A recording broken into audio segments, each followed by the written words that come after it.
Hey mom, so today's lesson we're gonna go over cowboy chords. As I live in Texas, we're gonna do little things on the guitar cowboy style. So let's jump right in. There's a PDF link below, so just download that, print it out so you can follow along. So cowboy chords are really just chords that you're playing in this first position here, this first three frets or so.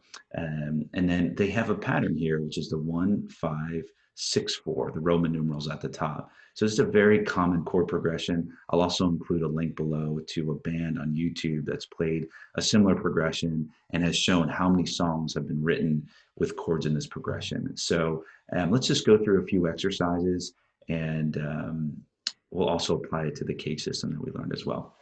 So the first chord is G major. And so if you aren't familiar with those chords, there's a little tablature box or so, not tablature, but a chord diagram box below um, the letter of the chord, so you can follow along there. So the slashes mean that they want you to hold the chord for 4 beats. So 1, 2, 3, 4, and to D major, 2, 3, 4, and to E minor, 2, 3, 4, to a C, 2, 3, 4. Okay. When I say hold for 4 beats, meaning play it, you can strum it. If it's simple, just in terms of helping you move from chord to chord, let's just start with whole notes. So I always like to play with a metronome, and we can use this metronome, or I have one on my phone. And when I'm playing chords, I actually find it more interesting to use my phone. So I have an app called Drumbeat that I believe was free, and I'm playing on the 4/4 straight beat, and I'm just going to put 60 beats per minute. So just a simple kind of rock beat that you can hear, and we'll go over that first line again, holding each chord 4 notes, or beats I should say. So here we go. 1, 2, 3, and 4, and G, 2, 3, 4, and D, 2, 3, 4, and E minor, 2, 3, and 4, and C, 2, 3, and 4, and okay. So what I'd like you to do is do that on your own, and then what we can do as you get a little bit more advanced is we'll add some strums to it. Okay, when you get fluid with moving from chord to chord, then let's add a little bit more rhythm and texture to it. Okay, so you can make up your own rhythm, something that sounds good, but we'll just try it here. Okay, so 1, 2, 3, and 4, and 1, 2, 3, 4, and a 1, and 2, and 3, and 4,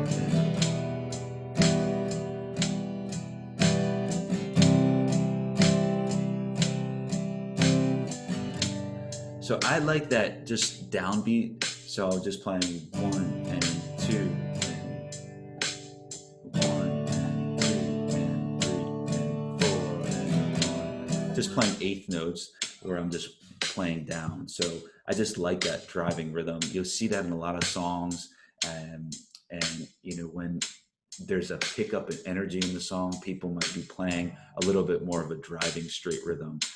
So just something to practice and learn. Again, you can even go slower than 60 beats per minute if that's challenging, but play with either a metronome or a drum track so that you work on your timing and that you're playing chords in rhythm. So just a few things that I wanted to point out. We'll look at the second line, because there we have your D major, 3 and 4, and A major, 2 and 3 and 4. And so here is B minor. One thing that I should have mentioned in our cage lesson when we were focusing on the E major and A major is that the E minor and the A minor shape are also movable. So to play that movable E minor shape, usually I'd play an E minor like that, but here, just to free up my index finger and show you the concept, I'm going to play it like that. Okay, so I'm just playing with my third and fourth fingers, my pinky and my ring finger, to play the E minor. Okay, and this is movable. So you go up a fret, that's going to be F minor, F sharp minor, G minor, and so on and so forth. Okay, so just know that your E and E major shape and E minor shape are movable, as well as your A shape. So here we're playing the A major like that, or like that. And the A minor, we're just going to play like that, okay? And we're going to free up this finger. So we won't play the A minor maybe how you typically play it, but play it like that so you have your index finger freed up. And in this case, you go to one half a step up is B flat minor, whole step up from the A minor, or half a step from the B flat minor. So in this case, you have your A minor, okay, half a step up is B flat minor, and then another half step is B minor. So we have the B minor chord, the third chord, or the sixth chord, which is the relative minor in the key of D major. And we'll go through the chords in the key, but just understand that the 1, 5, 6, 4 are the chords in these respective keys. The one being, and we're in the key of D major now, and that's the first chord that we're playing. So the sixth chord is this B minor, okay, the relative minor, and you can see that I'm playing it with the A minor shape. I've just moved it up because it's movable. And so then we go to G. Okay, so why don't we try that? This is going to be a little bit tricky because you're coming out from the A major going into the B minor shape. But if you can play these fluidly, then you could play any song on the guitar. So that's why this is so important. That's why I'd like you to do these exercises. And we'll just highlight some of the chords that may be a little bit challenging, maybe some of the minor chords or some of the bar chords. Okay, so let's put the metronome on again.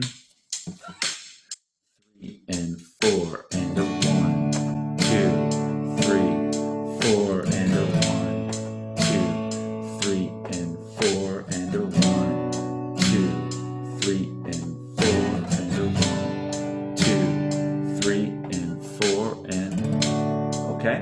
So I'm just going to turn that off, and then on the third line we have the A minor, okay, which you know, and then the F major. You see the E shaped. They're playing an E-shaped F major chord, okay? So that just work on that transition. If the transition from one chord to another is hard, okay, don't keep practicing the same line, but just focus on those two chords. So if the transition from A minor to F major is hard, just go A minor, 2, 3, 4 to F major, 2, 3, 4, and then to A minor, 2, 3, 4, 2. Just keep doing that again and again until it falls quickly under your fingertips. Okay, and so if we look at the fourth line there, we have F sharp minor. So it's a good thing that we learned that the movable E minor chord, and then it's easier to digest. You can understand that the F sharp minor, you see the E minor there, and they're just using their index finger to bar. Then the next line is we have a B major, so we're going to use our A-shaped B major chord, okay, B major, and then we're going to play C sharp minor. So we're going to use our A minor shape, which you can see there, and I'm just moving it up to the 4th fret on that A string. That's where our root is, and we have C sharp minor. Okay, and then on the last line, the key of F major, we have the E-shaped F major chord, and then we have the D minor chord, okay? So hopefully you know that D minor. That's also movable because D is a caged chord, and so is D minor, okay? But one thing that you have to notice there, or have to think about, is you can just play, these 3 notes make up the triad, so it's a chord, and you can move that anywhere on the guitar. But you can't just play the other strings, because this is how that sounds. It sounds weird if I play all the other strings.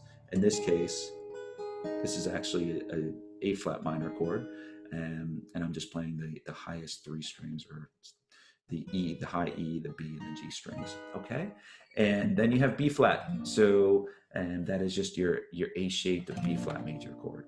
So please go through those. In terms of homework for you, is I want you to go through each and every line. I want you to just practice, put 5 minutes on the timer, and just practice going through these chords at 60 beats per minute. Just try with the whole notes at first.